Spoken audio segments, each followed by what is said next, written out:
Hello everyone, welcome to JXG Spotlight. I'm Gamika De Silva, your host. Janashakti Group, Forging Ahead, Breaking Barriers, Forging Futures, started this channel in inspiring people, imparting knowledge, and more importantly, busting out myths and challenging the norms. And thank you for following and for your comments and encouragement.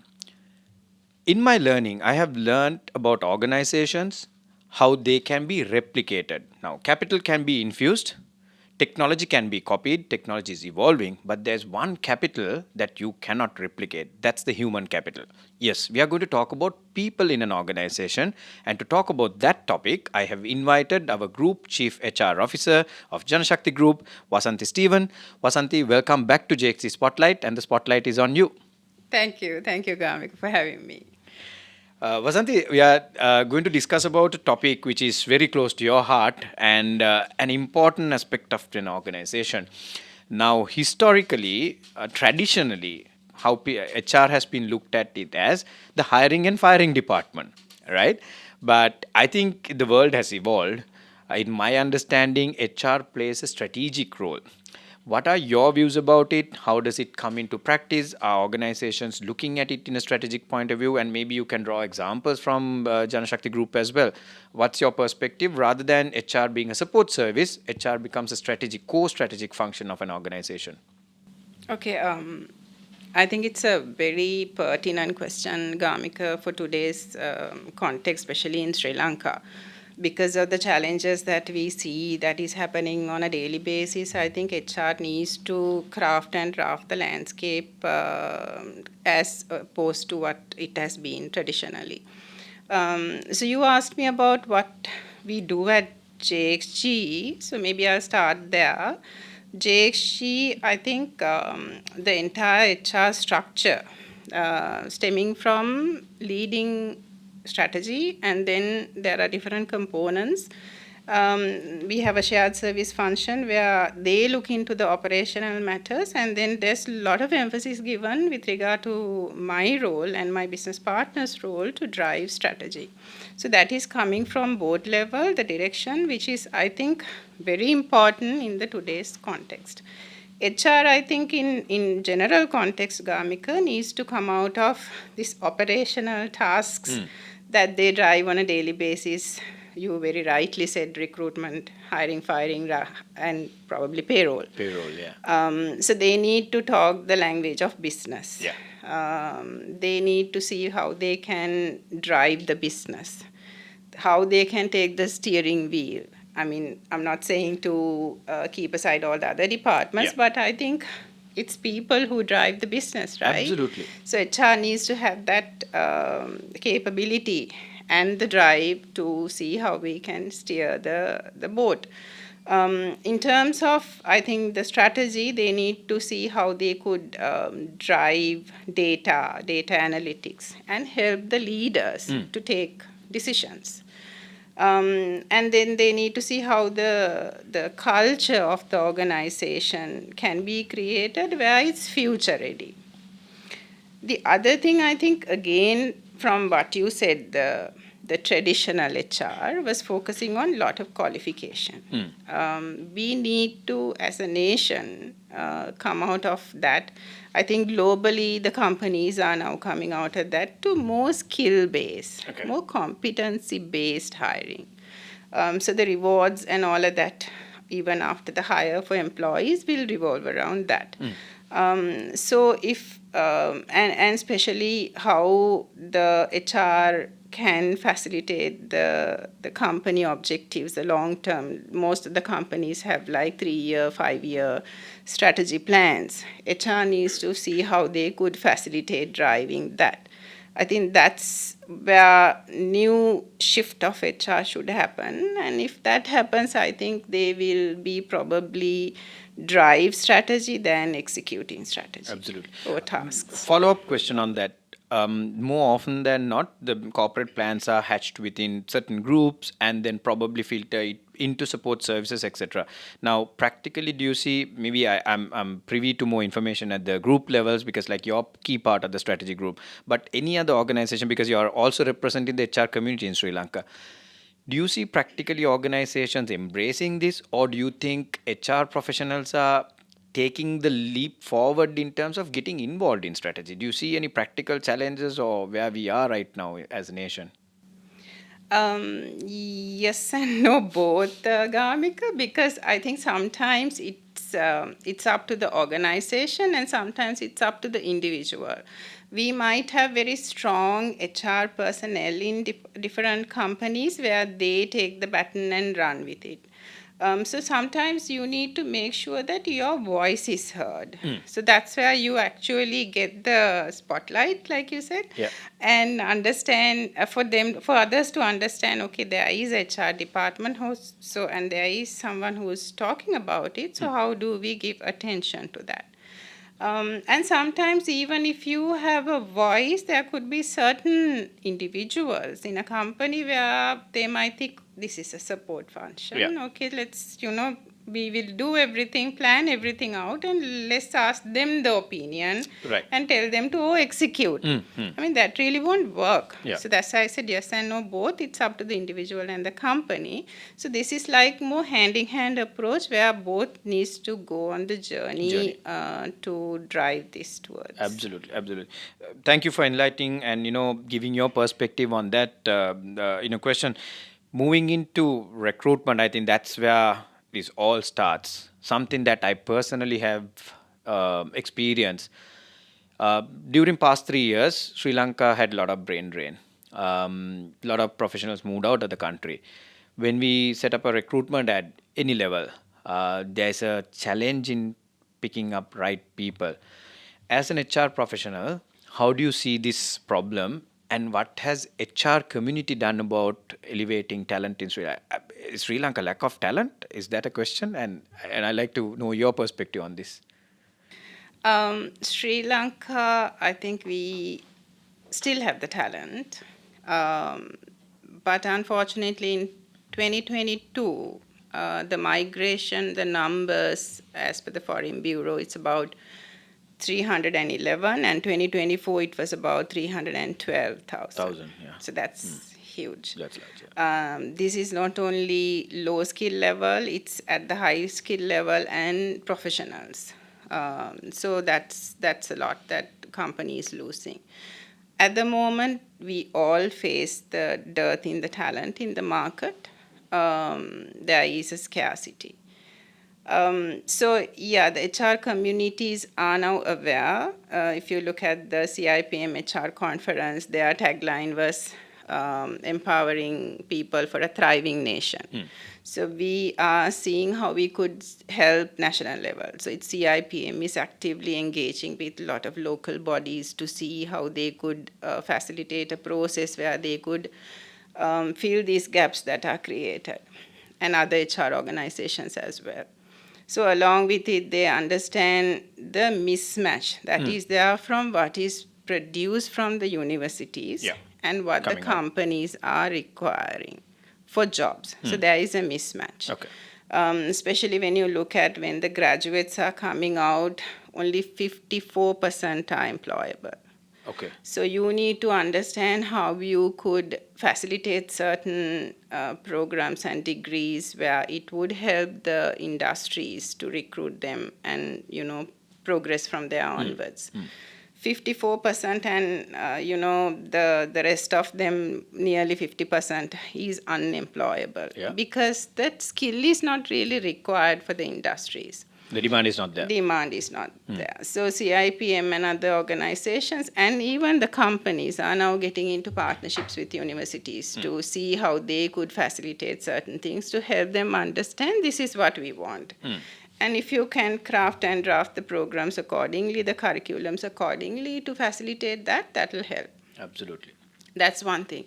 The other thing, the professionals leaving is creating a vacuum in the leadership pipeline. Yeah. So that is something that the companies are focusing on developing quite rigorously. That I see that is happening. So that's what the companies and the HR organizations are doing to see Address how it, we yeah. can mitigate the Absolutely. vacuum that is created by the great resignations and migration that happened over the past years. You touched a very interesting area. I think, that topic will probably, we leave it for another day in terms of the curriculum, how we skill people coming out in the system. I don't think it's only at the university level, but maybe starting from the school, the vocational training to all that is equipping people. And I'm surprised to hear only 54% are fitting into the requirement. Yeah. So that's a massive challenge. Yes, so we are aware of the situation. There's a vacuum on the leadership level. Let's focus a little bit about the new job market. Now, for us, when we left school, that was a long time ago, yes, we were looking to work in a corporate, to wear a tie and sit in an office, or maybe even to be a rep out there selling stuff, right? Today's generation is very, very different. No offense or no blame for them, and the requirement, and the world is changing, technology is changing, and their needs are different. I think even on that balance 50% or whatever, the people don't want to come to a corporate in the first place. Have you seen this phenomena, and then how do you deal with this new generation coming into corporates? I'm sure you would have interviewed thousands of them. Yes, it's very interesting generation that we are encountering at the moment. So I think we have few in the room here. So they keep us on toes all the time. I know there's some frustration that is coming from some of the people who get to work with this generation, saying they are very difficult to handle. But I actually like them because they give a different energy and a vibration to the entire organization. So they're coming with a different mindset altogether. They look at more flexibility. They look at meaningful work. They want they want to go and work for a company where there is purpose and uphold ethics and values. But in turn, I think they would be ready to give speed of work, more creative ideas, and they are loyal if you can provide those. But in turn, they look for clarity, coaching, consequences, all of that. They question you. More importantly, what you said, 8 to 5. They are not really happy to work for 8 to 5 jobs. As I said, flexible work models is something that they look at. So they prefer work from home, more flexible models. The gig economy is something that we have really not embraced, but it's like a buzzword at the moment. But I don't think there should be a lot of legislation that supports the entire gig work concept. And it should help the companies to recruit more and more. So that is something that they are looking at. More assignment-based work. So you assign yourself to some project, they come, finish, go. And they probably go on a trip with that money. Once that is over, they want another project, come, work. So that's the life they want. They want time for themselves. Right. So it's challenging, but it's quite interesting. Like I said, it keeps us on toes. We need to create models that facilitates. Whether we like it or not, that's the generation that we will be getting in future. Absolutely. So, I think it will keep evolving. You touched on two important points. They look at companies with organizations with purpose. I think this is a very deep discussion in terms of the aligning organization with the purpose. Yes, it's true that people look at a meaningful contribution. Also, in terms of the skill set, they bring in new ideas, and I have witnessed it through my career as well, the newer generation, and I like to get new, fresh blood, younger blood in the team so that they actually create that energy. But of course, it's challenging. As you said, have we evolved in terms of the employment contracts or regulations where we can accept these type of changes? Is JXG ready, or is Sri Lanka as an industry, HR is ready to open up and look at new models on employment contracts, Wasanthi? So I would say we have come a long way with regard to introducing models like flexible work arrangements, work from home, and even assignment-based, consultancy-based work. But I would think even though we have come a long way, there is much more to do. So that needs more national level interference, I feel, at policy-making level, where if they can facilitate that process, that will help the organizations to get more and more gig workers into their businesses. So I think even recently there are certain regulations that are changing where there were restrictions for female employees with regard to working hours in certain industries. So that has changed. So likewise, I think the national level involvement is there now, which is a good thing that we can see. So if we can have that, I'm sure companies will embrace more and more models like this, Yep. and that will help the new generation who are looking forward to be employed in that kind of a setup. Absolutely. Does any Sri Lankan companies are changing or challenging these rules and they are adapting new processes? And globally, have you seen these trends happening in elsewhere in different industries? Yes, globally, I think it's happening a lot, Yeah. because you see a medical student working in McDonald's and serving burgers, to see that person is in the medical college. Yeah. So likewise, there are so many that are there in the global arena, but here there is a bit of restriction. I think the compensation matters a lot. So we need to really identify what kind of a per hourly rate that we could give them and all of that, because that needs to be interesting for them to come and work as well. It's Yeah. not that, yes, we open and, if we have a hourly rate which is really not encouraging for them to look forward to, they might not really take it. Yeah. So likewise, we need to evolve to what the global standards and globally what the companies are doing. Sri Lankan companies are adapting these changes. Have you seen any corporates making changes in the usual regulations in the employment contracts, etc.? Certain industries, yes. Certain industries, no. Okay. Because certain companies who are very highly regulated are finding it difficult to do that because of the nature of work they do. Okay. So that's why I said national level, more involvement is needed to draft the policies, which yeah. helps. So then eventually the companies also can adopt that. I believe CIPM and any other professional bodies Yes. will drive this discussion in the national level. So I think Employers Federation, CIPM, and Yeah. other All HR professional. organizations Yeah. also. So one of the things I got from your conversation and the understanding I have is, rather than you looking at the new generation or the new models coming in, we, maybe our generation or the organizations, also need to change their thinking, be modern and accept it. Because what I felt is like some are rigid. Okay, this is how we have been doing it, and you have to Yeah. adapt, and that doesn't work, Vasanthi, right? Yes, it doesn't work, because if companies won't embrace that change, we won't go. You'll be left behind. Yeah, Yeah. I'm sure.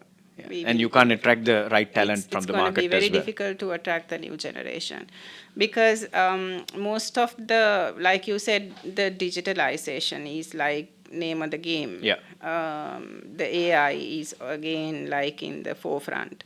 So we need to facilitate those into the companies. So I remember when we were working towards making HR paperless. It was difficult because sometimes you need to feel the paper, smell the paper, touch the paper, sign the paper, and all of that. So that mentality is there. So, but once you get used to it, they really don't need paper, because they can work from anywhere, any place. Yeah. Everything is in the laptop. You carry the laptop and go and plug and work anywhere you want to. Absolutely. So it's a very easy way of working as well. So companies needs to embrace this if they want to move ahead with facilitating. I think change is always challenging, but Yes. once you embrace it, then you see the benefits out of it. Now, another concept is this hybrid working you touched on, working from home. I think we were used to, at one point during crisis, we used to work from home, and COVID times as well. After that, it was a hybrid model. I know some other countries, even Australia, Europe, etc., they still adopt the hybrid working culture. What's the impact, Vasanthi? I mean, there are two schools of thought, right? You need people physically to be more engaged, higher productivity. Also, people feel, okay, once you give flexibility, you get better productivity. And the two sides of thinking. What is your view? It's not necessarily has to be the company's point of view, but what's your personal view as HR professional on this? Okay, hybrid models are here to stay. Okay, whether you like it or not. Whether we like it or not, that is there. What matters is how certain industries are following it and how certain industries are not. Example like IT, telecom, related companies, it's easy to adopt. But the places like manufacturing and then retail, it's difficult sometimes. So certain companies struggle a bit with regard to making things hybrid. But as a country, I would say Colombo and suburbs, it's quite visible how the hybrid models are working in certain organizations. But when you go more interior, sometimes there could be infrastructure issues where employees would face working in a hybrid environment. And sometimes the certain leaders needs to be equipped with their technical know-how and their mindset to understand what is this hybrid model is. To manage my team remotely, how can I embrace those competencies? So that also needs to come in at a supervisory level. Sure. So yes, flexible, hybrid models will give you more flexibility, more work-life balance, and I think it will improve retention, especially at the professional level. Yeah. But sometimes when you there are cons as well where you might not want the culture you want in an organization created. It might dilute a bit if you are really not having a very strong hybrid model that is there in a company.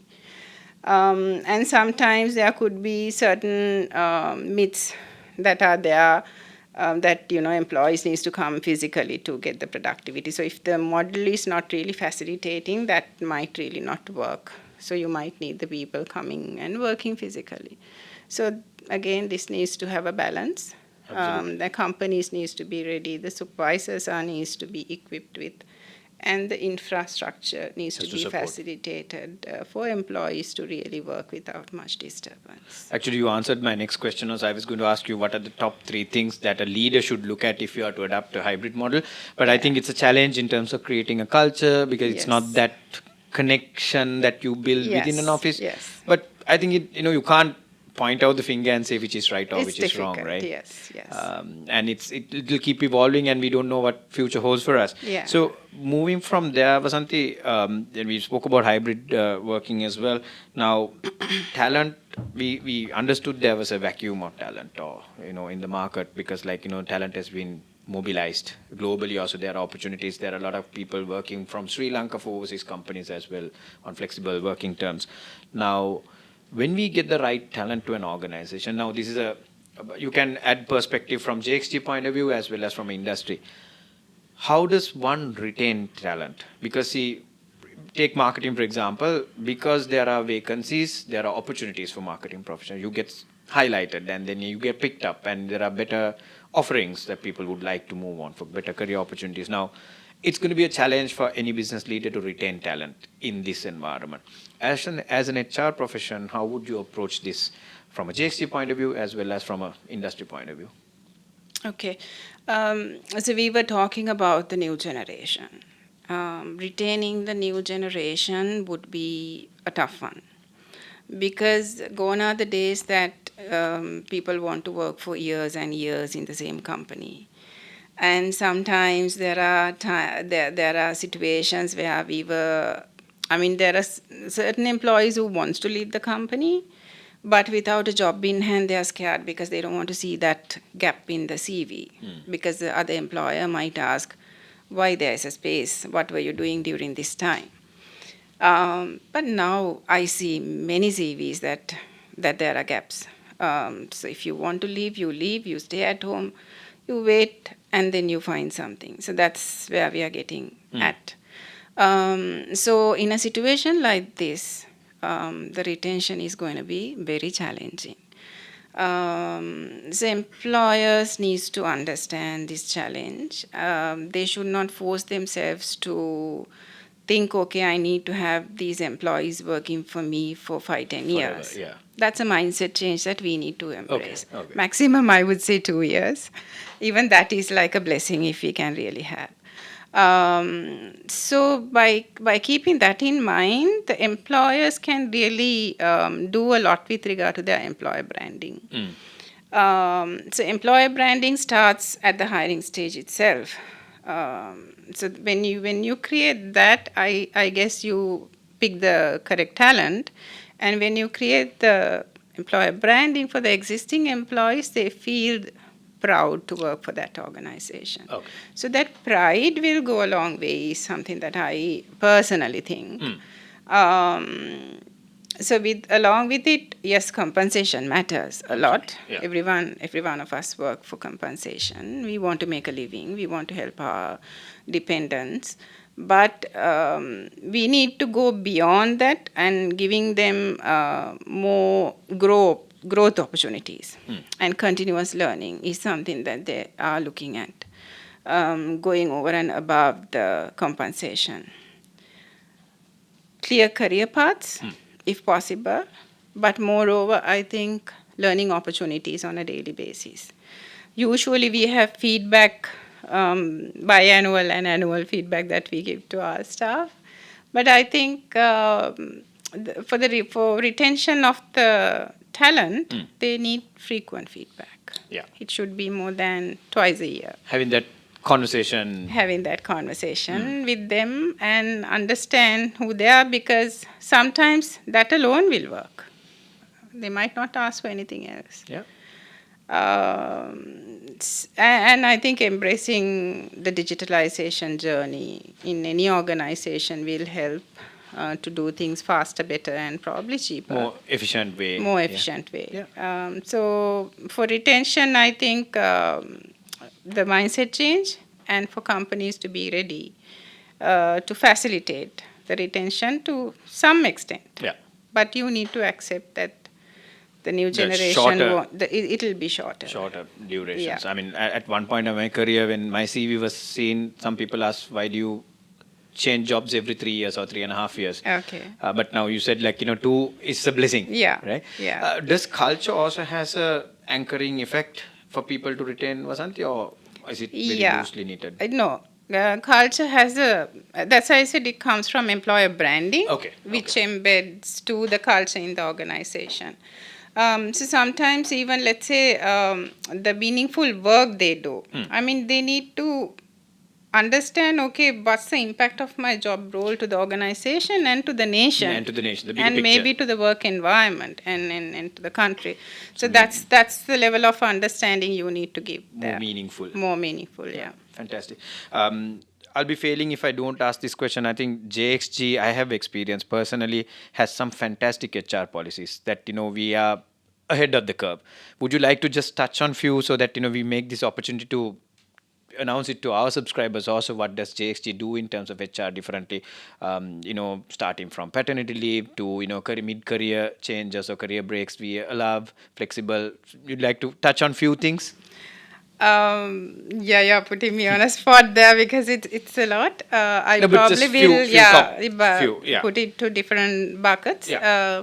So in terms of well-being, so we look at the physical well-being and mental well-being a lot. I think we have been talking about the counselor that we have retained for the company, where employees can make an appointment and go and see the counselor very confidentially. Likewise, there are different other modes that we facilitate mental well-being by holding seminars, sessions, sending them for training programs, coaching, counseling, all of that. And physical well-being also is something that we are focused on at the moment. We have a FitX challenge that is going on, which is at the tail end at the moment.